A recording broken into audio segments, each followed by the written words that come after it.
ሰላም ጤና ይስጥልኝ የቮያ ቴሌቪዥን ተከታታዮች ለዕለተ ሐሙስ ያልናቸውን ዜናዎች ይዘን ቀርበናል። እስከ መጨረሻው እንድትከታተሉን በአክብሮት እንጋብዛለን። ኢትዮጵያ የተባበሩት መንግስታት ድርጅት ባዘጋጀው የቀይ ባህር ደህንነት ስብሰባ ላይ ተሳተፈች።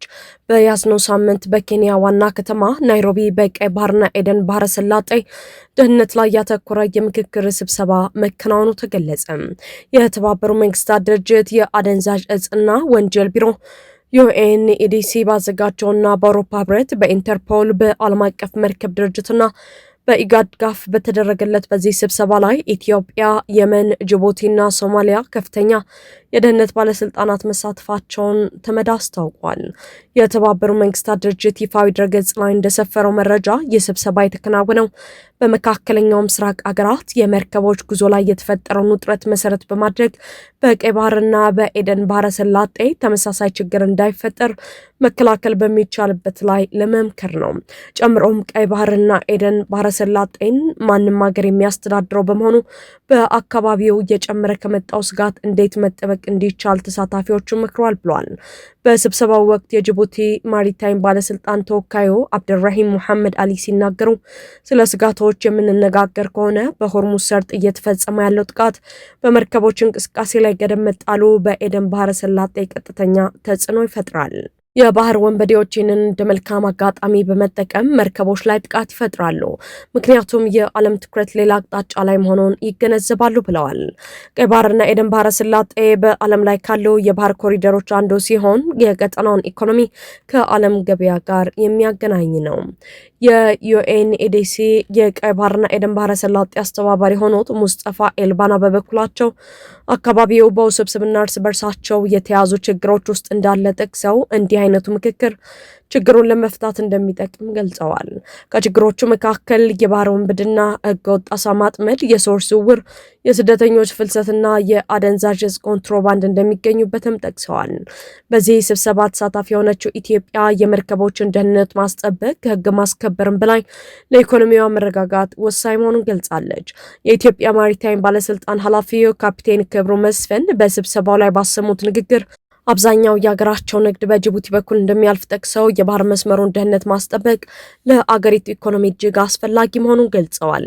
በባህር መስመሮች ላይ የሚፈጠሩ መስተጓጎሎች የመርከብና የኢንሹራንስ ወጪዎችን የሚጨምሩ ከመሆናቸውም በላይ ወደ አገር ውስጥ የሚገቡ ወሳኝ ምርቶችን እንደሚያዘገዩና ኤክስፖርት እንደሚያዳክሙ አብራርተዋል። በመሆኑም በቀጠናው ባለው የማሪታይም የድንበር ጥበቃና የህግ አስከባሪ አካላት መካከል ጠንካራ ትስስር መፈጠር እንዳለበትና የባህር መስመሩን ደህንነት ማጠናከር እንደሚገባ ሀሳብ ሰጥተዋል። ኢትዮጵያን ወክላ በሚስ ወርልድ የውበት ውድድር ላይ የተሳተፈች የምትገኘው ሩት ይርጋለም እስካሁን ከ2 ሚሊዮን በላይ የድምጽ ነጥቦችን በማግኘት ከፍተኛ ፍክክር እያደረገች ትገኛለች። ሆኖም ይህንን አገራዊ ድጋፍና የህዝብ ስሜት ሽፋን በማድረግ አንዳንዶች የቲክታክ አውታር ተጠቃሚዎች የጀመሩት የገንዘብ ማሰባሰብ ዘመቻ እጅግ አሳሳቢና አደገኛ ለማጭበርበር በር የከፈተ መሆኑ ተጋልጧል። ማንኛውም ኢትዮጵያዊ ለሩት ድምጽ ለመስጠት ወይም ተጨማሪ ድምጽ በገንዘብ ለመግዛት በቀጥታ በሚስ ወርልድ ይፋዊ ድረገጽ ላይ መፈጸም ሲገባው አሁን ላይ በቲክታክ መንደር እኛ ነጥብ እንገዛለን እናንተ አንበሳና ልዩ ልዩ ጊፍቶች አውርዱልን የሚለው አዝማሚያ በስፋት እየታየ ነው። በዲጂታል ሚዲያና የሳይበር ደህንነት ትንታኔ እይታ የአካሄድ ህዝብን ለከፍተኛ ብዝበዛ የሚያጋልጥ ነው። ሰዎች በቲክታክ ላይ ጊፍት ሲልኩ የቲክታክ ኩባንያ ከሚላከው አጠቃላይ ገንዘብ ላይ ከ50 በመቶ በላይ የኮሚሽን ክፍያ ይቆርጣል። ይህ ማለት ህዝቡ ለሩት ድምጽ መግዣ ብሎ የሚያወጣው ገንዘብ አብዛኛው ወደ ቲክታክ ካዝና ሲገባ ትክክለኛው የድምጽ መግዛት አቅምን በከፍተኛ ደረጃ ያመናምነዋል። የህዝቡ ገንዘብ ይባክናል ማለት ነው። ከዚህ ገንዘብ ብክነት ባሻገር ሌላው ትልቁ ችግር የተጠያቂነት መጥፋት ነው። እውነተኛ ተቆርቋሪዎች እንዳሉ ሁሉ አንዳንድ ቲክታከሮች በስጦታ መልክ የሚሰበስቡትን በሺዎች የሚቆጠር ዶላር በእርግጥም ለሩት ድምጽ መግዣ እያዋሉት ነው ወይስ ወደ ግል ኪሳቸው እያስገቡት ነው የሚለው የሚያረጋግጥ ምንም አይነት ግልጽ የኦዲት አሰራርም ሆነ ተጠያቂነት የለም። የክፍተት አጭበርባሪዎች የህዝብ ስሜት ተጠቅመው በቀላሉ እንዲበለጽጉ ምቹ ሁኔታ ፈጥሯል።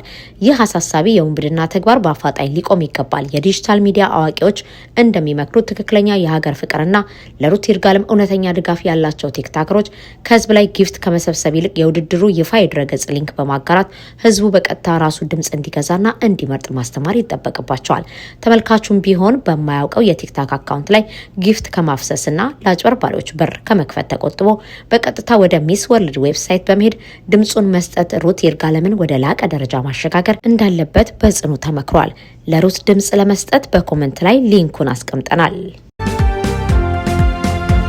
የጥይት ድምጽን ያሸነፈው የተማሪዎች ጽናት በአማራ ክልል በዘንድሮ የ12ኛ ክፍል ሀገር አቀፍ ማጠቃለያ ፈተና በአማራ ክልል የተመዘገበው የማለፍ ምጣኔ 15.56 በመቶ መድረሱ ተገለጸ።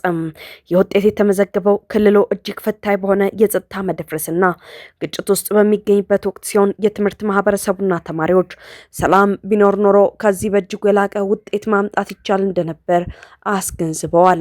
ክልሉ ቀድሞ ከነበረው ጠንካራ የትምህርት ባህል አንጻር አሁን ያለው ቀውስ በትውልድ ግንባታ ላይ ከባድ ጥላ ማጥላቱ ተመላክቷል። በክልሉ ያለውን ከባድ የጸጥታ ችግር ተቋቁሞ ከፍተኛ ውጤት ካስመዘገቡ ተማሪዎች መካከል የደሴ የሆነ የወልዱ መታሰቢያ ልዩ አዳሪ ትምህርት ቤት ተማሪው ሙባረክ ሙሐመድ ይጠቀሳል።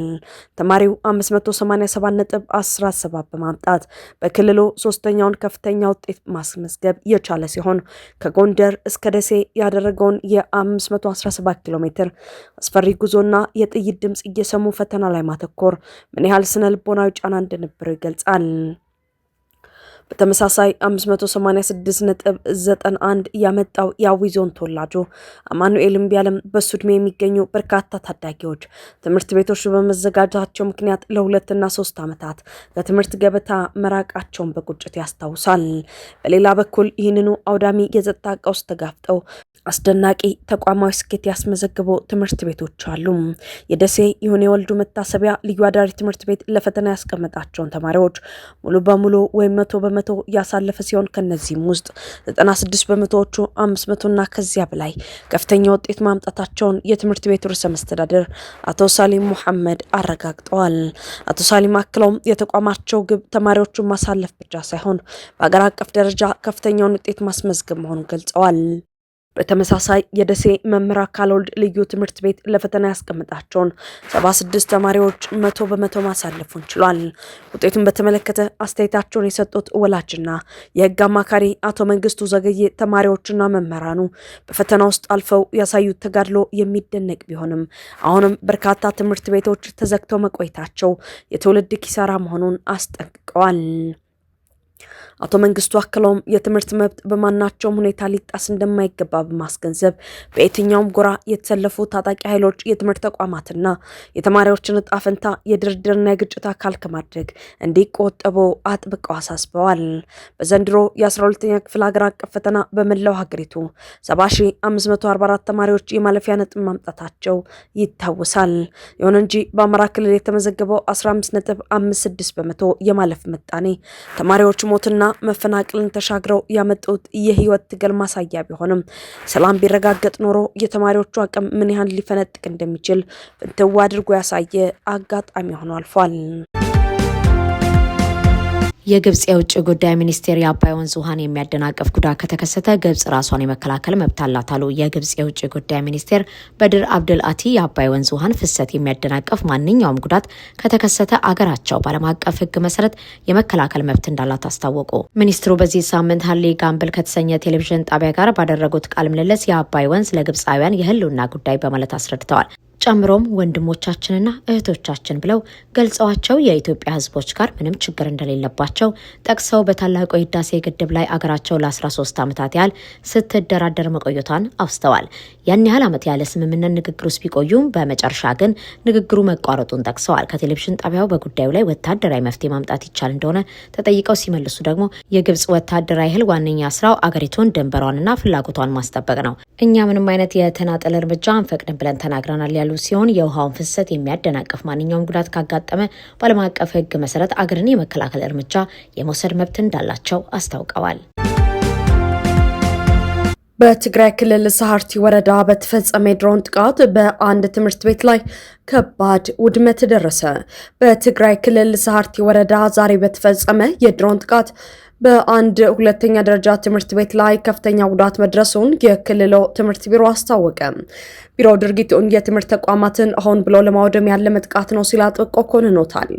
በትምህርት ተቋማት ላይ የተፈጸመውን ይህንን ከባድ ጥቃት ተከትለው የትምህርት ቤቱ መሰረተ ልማቶች ከፍተኛ ጉዳት ያስተናገዱ ሲሆን በተለይም በዓለም ባንክ ድጋፍ የተገኙ ኮምፒውተሮችን ጨምሮ እጅግ ውድ የሆኑ የኢንፎርሜሽን ቴክኖሎጂ ወይም አይቲ ቁሳቁሶች ሙሉ በሙሉ ከጥቅም ውጭ መሆናቸውን የትምህርት ቢሮ በመግለጫው አመላክቷል።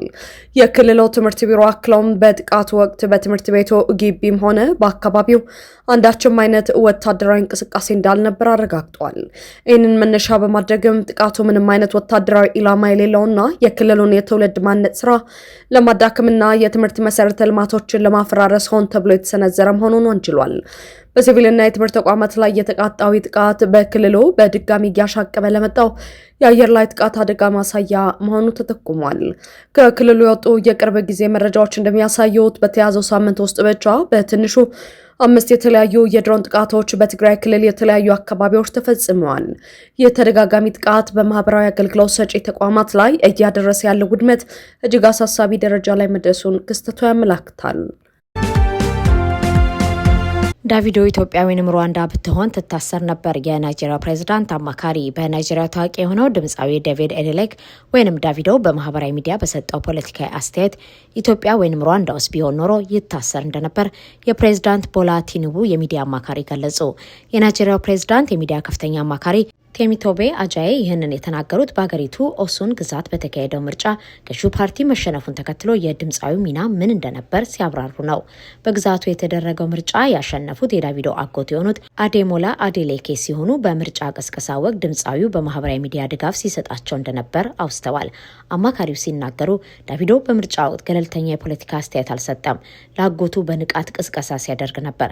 በትዊተር በማህበራዊ ሚዲያዎች በሙሉ የሚጽፋቸው ገለልተኛ ያልሆኑ አጎቱ እንዲያሸንፉ ያለውን ፍላጎት የሚገልጹ መሆናቸው ግልጽ ነበር። ካሉ በኋላ ድምፃዊው በናይጄሪያ ዲሞክራሲያዊ ስርዓት የመናገር ነጻነት እንዳለው ገልጸው አንዳንድ ጽሁፎች ግን በህግ ያስጠይቁት እንደነበር አስረድተዋል። ጨምሮም ዳቪዶ ከተናገረው 99% በብዙ አገራት ውስጥ የማይደፈር ነበር፣ ምክንያቱም እርምጃ ይወሰድበታል ብለዋል። የፕሬዝዳንቱ አማካሪ በማስከተልም ለድምፃዊው ባስተላለፉት መልእክት ዳቪዶ ኢትዮጵያ ወይንም ሩዋንዳ ብትሆን ትታሰር ነበር ማለታቸውን ሳር ሪፖርተርስ ዘግቧል።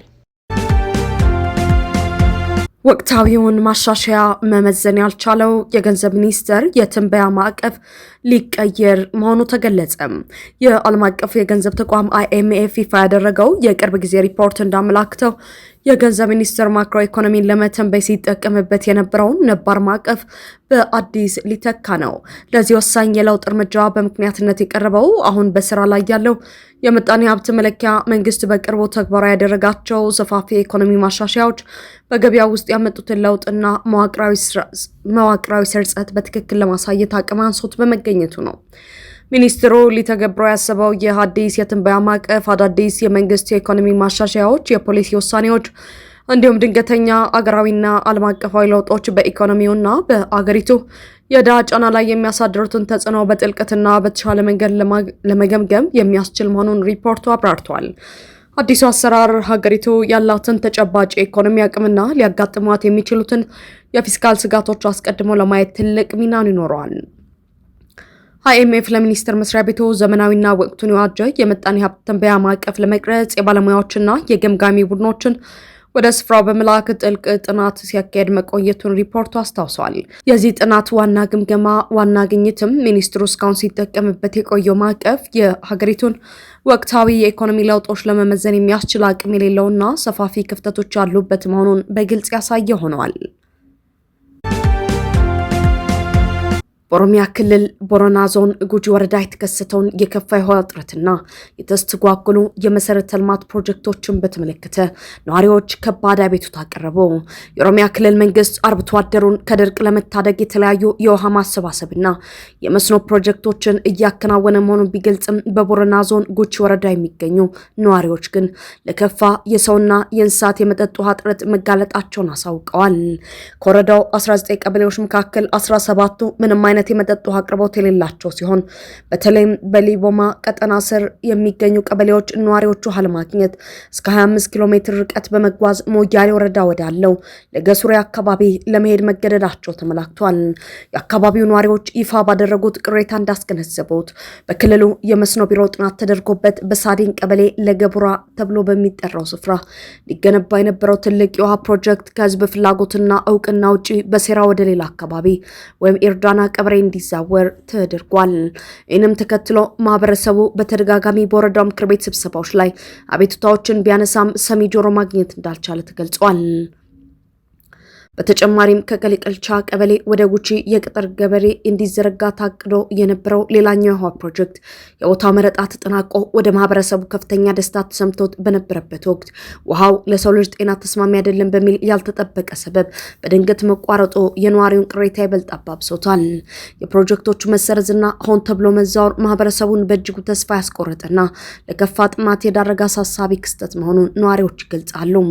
ማህበረሰቡ ይህንን ድርጊት ከፖለቲካዊ መገለልና አስተዳደራዊ በደል ጋር አያይዞታል። ነዋሪዎቹ በመግለጫቸው በአካባቢው ያሉ አንዳንድ አመራሮች በገዢው ፓርቲ ጥላ ስር በመደበቅ ህዝቡን ሆን ብሎ ለማዳከምና በሰላም አብሮ በሚኖረው የገብራና የቦረና ማህበረሰብ መካከል የዘር ፖለቲካን በመጠቀም ክፍፍል ለመፍጠር እየሰሩ መሆኑን አጥብቀው ወንጅለዋል። ጉዳዩ የሚመለከታቸው አካላት የተቋረጡትና የተዛወሩት የውሃ ፕሮጀክቶች ጉዳይ በአፋጣኝ መርምረው ህይወቱን ለማቆየት እየታገለ ለሚገኘው ነዋሪ ተገቢውን የፍትህ ምላሽ እንዲሰጡ ማህበረሰቡ ጥሪ አስተላልፏል። ኢራን ከጎረቤት ሀገር ጋር የጋራ ደህንነት ስምምነት ለመፈረም ዝግጁ መሆኗን አስታወቀች። የኢራን ፕሬዝዳንት ማሱድ ቤዜሽኪያን ዛሬ ሐሙስ ይፋ ባደረጉት መረጃ ሀገራቸው ከጎረቤቶች ጋር የጋራ ደህንነት ስምምነቶችን ለመፈረም ፈቃደኛ እንደሆነች ገልጸዋል። በፕሬዝዳንቱ ጽሕፈት ቤት በኩል ይፋ በሆነው በዚህ መረጃ እንዲህ አይነት ስምምነት ለማዘጋጀት ከጎረቤት ሀገራት ጋር ንግግር እያደረገች መሆኑንም አስታውቀዋል። ይህ መረጃ ከመሰራጨቱ በፊት ፕሬዝዳንቱ ዛሬ በተጀመረው 40ኛ የሙስሊም አንድነት ኮንፈረንስ ላይ ባደረጉት ንግግር ጦርነት ምን እንደሆነ እናውቃለን፣ ቦምቦችና ሚሳኤሎች በእኛ ላይ ሲወድቁ ምን እንደሚሰማችሁም እንረዳለን። የኢራን እናትና የአረብ ሀገር እናት ህልም መካከል ምንም ልዩነት የለም ብለዋል። ጨምረው ሙስሊም አገራት እርስ በርሳቸው ግጭት ውስጥ እንዳይገቡና በጋራ ደህንነታቸው የሚጠብቁበትን መድረክ መፍጠር እንደሚገባቸው ጥሪ አቅርበዋል። ይህ ኮንፈረንስ ዛሬ በቴህራን የተጀመረ ሲሆን እስከ እሁድ ድረስ የሚቀጥል ይሆናል። በሚስ ወርልድ ውድድር ናይጄሪያ ወደ ቶፕ 40 አለፈች። በቪየትናም እየተካሄደ ያለው የሚስ ወርልድ ውድድር ዛሬም ቀጥሎ ውሏል። የዛሬው ውድድር ከፍተኛ ፍክክር የታየበት የቶፕ ሞዴል ፍልሚያ የነበረ ሲሆን በየምድቡ አሸናፊ የሆኑት ታውቀዋል።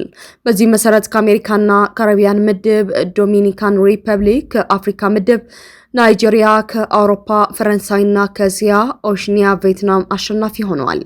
እነዚህ አራት ቆነጃጀት ይህንን ውጤት ተከትለው ወደ ቶፕ 40 አልፈዋል። ይህ ውጤትም እስካሁን ወደ ቶፕ 40 ያለፉትን ቆነጃጀት ቁጥር 10 አድርሶታል።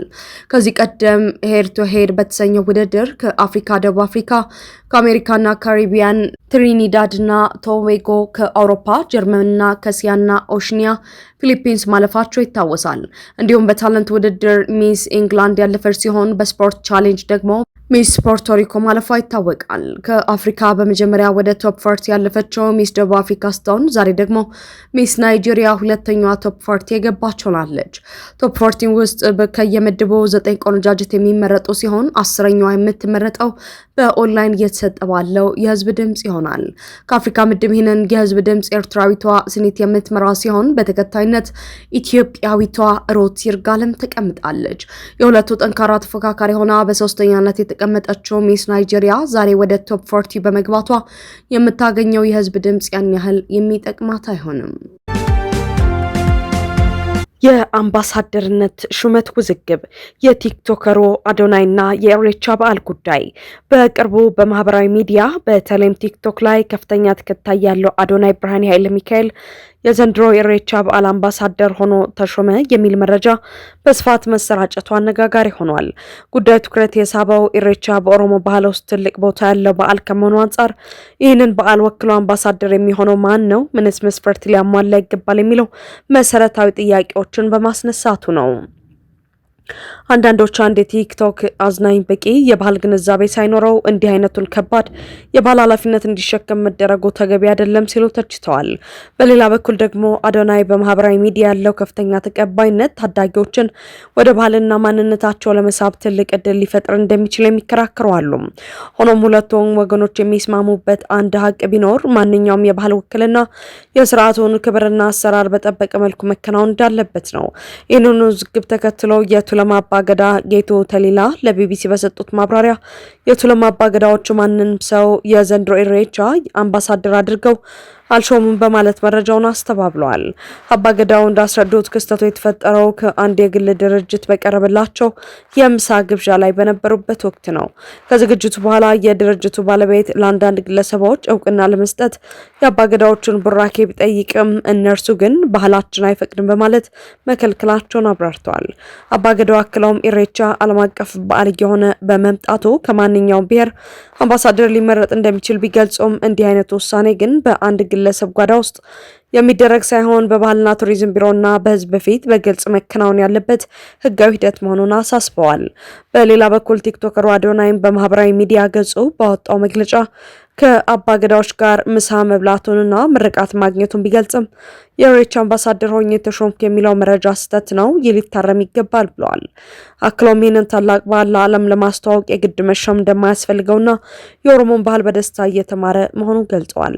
ግብዣውን ያዘጋጀው የድርጅቱ ባለቤት አቶ ሞቲ ሞረዳ ዝግጅቱ ከድርጅታቸው ጋር አብሮ ለሚሰሩ አዶናይን ጨምሮ እውቅና ለመስጠት የተዘጋጀ እንጂ የኢሬቻ አምባሳደር የመምረጥ ዓላማም ሆነ ስልጣን እንደሌላቸው አረጋግጠው የተሰራጨ ያለው መረጃ የተሳሳተ መሆኑን አብራርተዋል። ዘለንስኪ ከአሜሪካ የቀድሞ ቦክሰኛ ውሻ ተሸለሙ። የአሜሪካው የቀድሞ ቦክሰኛ ቴራስ ክራውፎርድ በዚህ ሳምንት ዩክሬን ድረስ በመሄድ ለፕሬዝዳንት ዘለንስኪ አንድ ስጦታ አበርክቷል። ይህ እድሜው 3 ወር የሆነው ውሻ የተበረከተው ፕሬዝዳንቱ ወደ አንገታቸው በማስጠጋት አክፈው ሲንከባከቡት ታይተዋል። ከቦክሰኛው ጋር የነበራቸው ጥቂት ቆይታ ካጠናቀቁ በኋላ ይህችን ትንሽ ውሻ በመያዝ የቪዲዮ መልእክት አስተላልፈዋል። ዘለንስኪ ሲናገሩም እውነተኛ ጓደኛ ከፈለጋችሁ ውሻን ምረጡ ያሉ ሲሆን ለዚህ ውሻ ፍሪያ የሚል ስም እንደሰጡትም ገልጸዋል። ፍሪያ ማለት ከአውሮፓውያን አጋሮቻቸው ጋር ለመስራት ያቀዱት የሚሳኤል መከላከያ ሲስተም መጠሪያ ነው። የሱዳን ውጭ ጉዳይ ሚኒስቴር ሱዳን በቻድ ውስጥ ጥቃት መፈጸሟን ሲያስተባብል ከኢትዮጵያ ከሚነሱ ድሮኖች ድንበራቸውን እየጣሱ ነው አለ። የሱዳን ውጭ ጉዳይ ሚኒስቴር ዛሬ ባወጣው መግለጫ የሱዳን ጦር ኃይል በቻድ ግዛት ውስጥ ፈጽሟል የተባለው ጥቃት አስተባብሏል። ሚኒስትሩ በመግለጫው በተለያዩ አካላት የሱዳን ጦር የቻድ ግዛት ውስጥ ገብቶ የአየር ጥቃት መፈጸሙን የሚገልጹ መረጃዎች መሰራጨታቸው እንዳሳሰበው ጠቅሶ የሱዳን መንግስት ለመልካም ጉርብትና፣ ለሀገራዊ ሉዓላዊነት፣ ግዛትና ለተመድ ቻርተር ትልቅ ክብር አለው ብሏል። በቻድ ውስጥ የተፈጸመውን ጥቃት በተመለከተ በገለልተኛና በባለሙያዎች የታገዘ ምርመራ ሳይደረግ ኃላፊነቱን በሱዳን ጦር ኃይል ላይ መጫኑን አጥብቆ እንደሚያወግዝ ገልጾ ይሁንና የሀገሪቱ ድንበር ከማንኛውም ጥቃት ለመጠበቅ ዝግጁ መሆኑን አስረድተዋል። መግለጫው በማስከተልም ከኢትዮጵያ ድንበር በኩል አልፈው የሚገቡ ድሮኖች በሱዳን ግዛት ውስጥ በሰላማዊ ሰዎችና በመሰረተ ልማቶች ላይ ጉዳት እያደረሱ መሆኑን አስታውቋል። ጨምሮም ሁሉም ጎረቤት ሀገራት በሱዳን ውስጣዊ ጉዳይ ጣልቃ ከመግባት እንዲታቀቡና መልካም ጉርብትናን በማክበር ለሰላም ድጋፍ እንዲያደርጉ ጥሪ አቅርበዋል። የውጭ ጉዳይ ሚኒስቴር ይህንን መግለጫ ያወጣው በትላንትናው ዕለት የአፍሪካ ህብረት በቻድና በሱዳን መካከል የተፈጠረው ውጥረት እንዳሳሰበው ማስታወቁን ተከትሎ ነው። ቻድ በድንበሯ ከ100 ኪሎ ሜትር በላይ ዘልቆ በተፈጸመው የጦር አውሮፕላን ድሮን ጥቃት የሱዳን ጦር ኃይልን ተጠያቂ ማድረጓ ይታወሳል። በሌላ በኩል የፕሬዝዳንት ትራምፕ የአረብና የአፍሪካ ጉዳይ ከፍተኛ አማካሪ የሆኑት ማሳድ ብሉስ በቻድ ውስጥ የተፈጸመው ጥቃት እንዳሳሰባቸው ገልጸው ጦርነቱን ከሱዳን ውጭ ለማስፋፋት የሚደረገው ጥረት እንዲቆም ጥሪ አቅርበዋል። በኤክስ ገጻቸው ላይ ለሱዳን ጦርነት ምንም ወታደራዊ መፍትሄ የለውም፣ ጦርነቱ ከሱዳን ድንበር እንዲያልፍ ማድረግም ምክንያታዊ አይደለም፣ የሚያዋጣው ሰላማዊ ሰዎችን ለመጠበቅ የሰብአዊነት ተኩስ አቁም ማድረግ ብቻ ነው ብለዋል።